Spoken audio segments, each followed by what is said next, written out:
Selamat Hari Guru 2026. Kadang-kadang kita tak sedar pun satu ayat daripada seorang guru boleh kekal dalam ingatan seseorang sampai bertahun-tahun.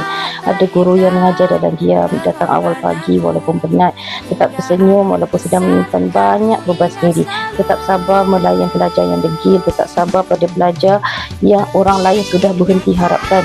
Dan bila kita dewasa baru kita faham rupanya bukan mudah menjadi seorang guru, kerana seorang guru bukan sekadar mengajar subjek dalam kelas tetapi membina keyakinan, menjaga hati dan kadang-kadang menjadi tempat seorang anak mencari harapan ketika rumahnya sendiri terasa kosong. Tema Hari Guru 2026, Guru Bitara Nadi Negara, bukan sekadar slogan, kerana tanpa guru mungkin ramai antara kita tidak akan menjadi diri kita hari ini.